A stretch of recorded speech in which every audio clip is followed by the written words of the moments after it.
tax on my standards of living. You understand? And so the Greeks and everybody else are suffering in Europe, are suffering the same kinds of consequences as from peoples of the world struggling successfully to take back their resources. What has to happen in Europe, what has to happen with the working class in Europe and America, white people every place else, is they're going to have to join in solidarity with the rest of the people on earth. They cannot. In Greece or anywhere else, they cannot assume that they can have a future separate from and isolated from everybody else when everything they got relies on the exploitation of us, by imperialism. And that is why we make criticism of the so-called white working class. We criticize the hell out of them, not because they're white, but because they accept the isolation. Even Marx and even Engels and even Lenin talked about how the working class of Europe, and especially Western Europe at the time, had sold its soul to imperialism at the expense of what is being looted from Africa and from all the other people who are held in the worst kind of subjugation by imperialism. So that's the task. That's why I don't even want to talk to a so-called European or American communists or etc., because at best most of them are nothing but national socialists. And that's what Hitler was. And the thing is, if they can't deal with the parasitism that keeps Europe, you go to the Netherlands. You know what Netherlands, Holland? That's where the first batch of Africans were captured and brought to this country. Holland did it. And they, Comrade was talking about the welfare benefits they get. Early ages, they don't work anymore, etc., because they got, where does it come from? Where does all this wealth come from? It comes from what they've been able to exploit and extort from the rest of us around the world. And if you don't believe it, you go to Holland. Holland is losing so much of its population rapidly. Guess why? Because more Muslims and more Africans are coming to Holland, and they're getting the hell out, and they're going to New Zealand and other white places that they can find. That's true. They say that themselves. So, those are issues for us. So we want to have a united, working class, workers of the world. But it is conditional. And we have to criticize the white workers of the world. That's why I heard somebody say that Chavez was looking at trying to create a new communist international. We're looking for that too. And but we set new definitions of what it is to be a communist. What it is to be a communist. It is not to live off anybody. It is also for workers to have a genuine relationship of solidarity. Uhuru. Yeah. Uhuru.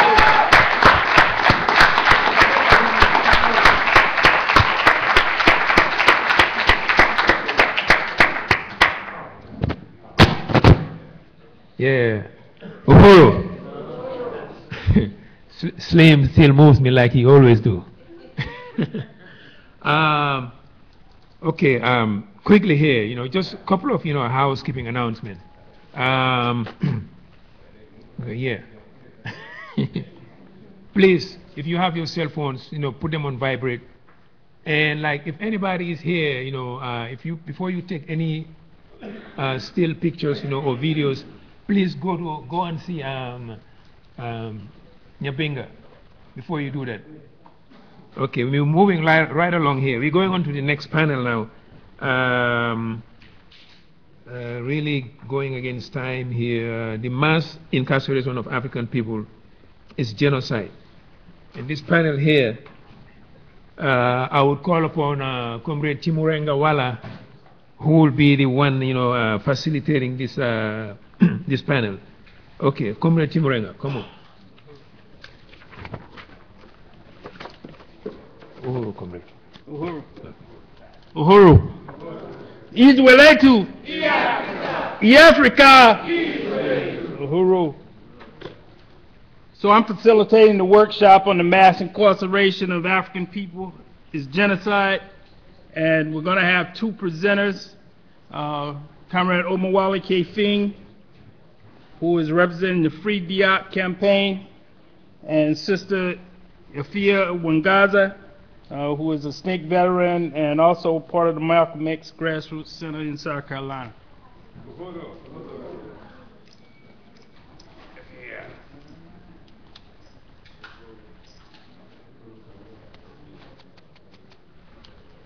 Okay, I've already been warned that the time is going. So I heard him do that little thing there. So what I'm going to do is just give a brief overview. The question of prisons and the mass incarceration of African people is a reason enough by itself for a revolution of African people in this country. The U.S. has the largest prison population in the world, 1.3 million African people locked up in prisons. And I heard a startling statistic. The chairman mentioned that 35 of the 54 neo-colonial states have less than 10 million people. The Justice Department predicts that by 2050, there will be 5 million African people locked up in prison. That's more people than in Jamaica right now. More people than in several countries right now. So not only do they punish our people as they lock them up, millions of African young people are being locked up, the so-called war on drugs, which is a war against African people. Even after we get out of prison, they use that. That's the first thing you see on the application. You ever been locked up? You ever went to jail? And then they'll say, well, we ain't saying that, so we'll use it against you, though. No, that's why they asking the question, so they can use it against you. So we want to explore this question, and we have two comrades who are going to do just that. And then we'll open up the floor for questions and answers, and we want people to state their names once they ask questions. I'm going to call up Sister Afia Wangaza first to make her presentation. I think she'll have about 10 minutes to do that, and then I'll call up Brother Omawale. So I want to call up Sister Afia Wangaza. Uhuru.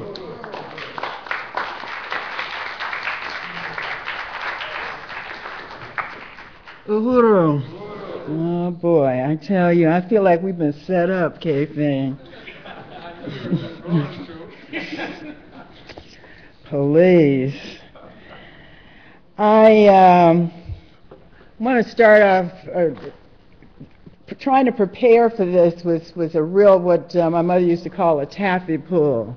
On one hand, it's like coming here talking to the choir and to my peers, and on the other hand, it's trying to fill in the gaps for the folk who are not here and bringing them up to speed with the rest of us.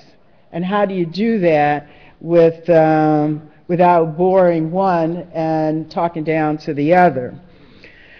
In the course of that, I kept thinking about having gone to Iraq soon after the United States invaded and occupied Iraq as a guest of what I call the anti-war industrial complex in the United States.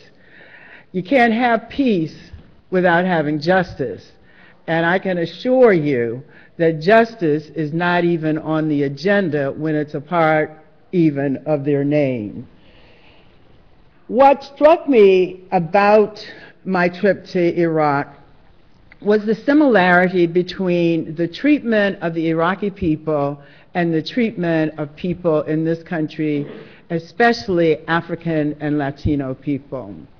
In fact, I said to the survivors of the family of a man who had been murdered by the U.S. military, whom we visited on the first day we were in Baghdad, that we experienced the same thing on a regular basis that that family had experienced, except that they were experiencing it with M16s, and we have experienced it with an assortment of other such weapons.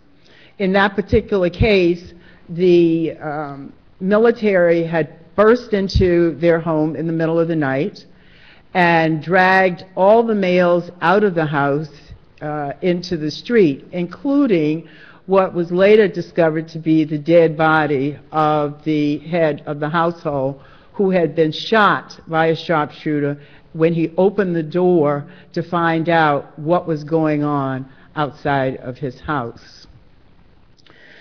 The abuse that the women were subjected to, the same kind of abuse that women in this country are subjected to when confronted by the police, no less that abuse that was experienced by Ayanna Jones's grandmother when she had been shot and murdered sleeping on the couch in her living room. I think it's important, in order to put this topic or this question into context, to recognize and to start off with the U.S. Constitution, and recognize that the U.S. Constitution is not the human rights document that we are often instructed and indeed encouraged, if not taught, to believe it is. It is actually a commercial document. It is a commercial document that is and was designed to protect and to promote the commercial interest of white male property owners. And as you all know, I do make distinctions between all men and white and males.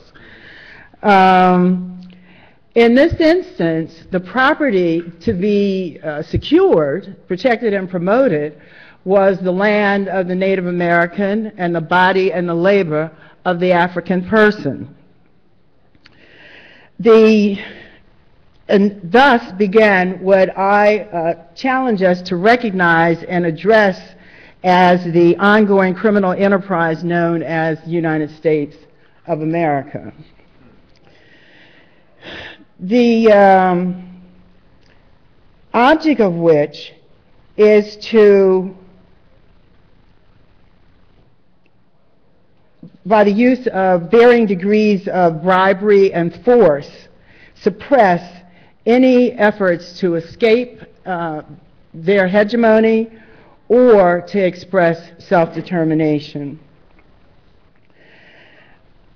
When we look at the question of mass incarceration, what do we mean by mass incarceration?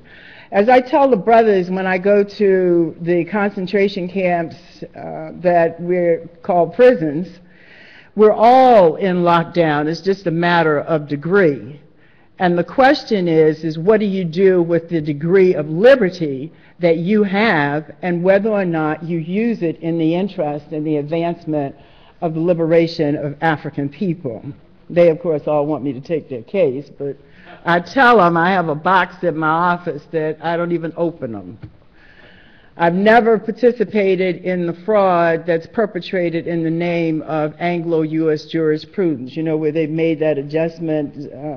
The chairman talks about how he doesn't say that they translated the rights of the king to American jurisprudence or U.S. jurisprudence, but that's what it is. It's the balancing of the two, and how they translated the rights of the king into the individual or collective rights of the ruling class. And that's why I call it Anglo-U.S. jurisprudence as opposed to the law. There can be no law, no standard that by definition undermines and discounts the humanity, the dignity and worth of a people, and certainly not accepted as such by a healthy people. Mass incarceration is just the current term that's used for the justification of the rounding up and the theft of the labor of African people. Before, you know, we called it the Middle Passage. And it's imperative that we recognize events when they occur on a phenomenological level, because otherwise we get confused and we think that something else is happening and that something else requires a different response. The Middle Passage is the Middle Passage is the Middle Passage.